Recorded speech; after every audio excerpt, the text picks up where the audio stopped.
Yeah, we're ready. Just first, when you kind of look back on Louisiana Monroe, kind of how do you think the guys played in that your third game? I would say okay. I thought we made some improvement in some areas.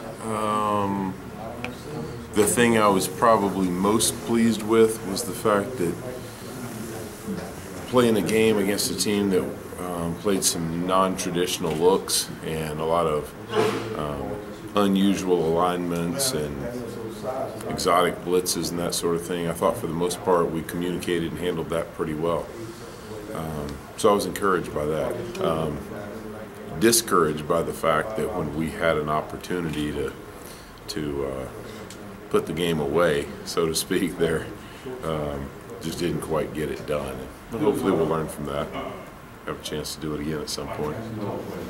What do you think of Patrick Miller and his first chance to get out there and get some action? You know, I was just glad, again, for him, just like I talked about with some of these other young guys, when you have a chance to get out there, you have a chance to say, okay, now I've done it, so the next time it won't be my first time. And, you know, he didn't get a lot of plays, but what he did a decent job, and hopefully he'll be in position to do some more. Would you say that right tackle position right now is pretty fluid between him and Avery, or is Avery still at it? I wouldn't say that it's fluid necessarily, but as we've really tried to say since we started the season, no job is necessarily guaranteed from one game to the next, and there are a couple guys in particular that are pushing for more playing time, and Pat's one of them. So we'll see as the season progresses. I've been known to change lineups at various different times in the year. Sometimes game 4 or 5, a young guy will come on. Sometimes even later in the season. What about Reese Dismukes? How's he played the last 2 games? How would you sort of assess his play? You know, I thought he came back and played well against Mississippi State. This game wasn't his best, and I'm really not sure why. He and I have talked about that.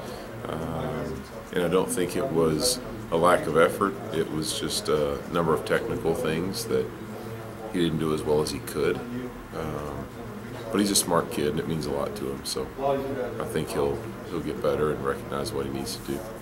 Do you see a chemistry starting to come together a little bit with these guys now that they've had a couple of games to kind of play together some? Yeah, I think so. I think they're getting there, and they're, you know, the more success that we have, the more of that will come. So hopefully this last week was another step in that direction. How about the challenge this week, you know, facing LSU's defensive line? Challenge is an understatement. They're one of those defenses that you just don't see a weak link, and they're good everywhere. They're good in the back end. They're good in the middle with their linebackers, and they're really good up front. But I know this, in this league, if you don't handle the 4 guys up front, then what the rest of those guys do doesn't matter, because it's irrelevant, because the play never gets started. So we see it as an unbelievable challenge, but also an opportunity to go out there and compete against some of the best in the world at our age.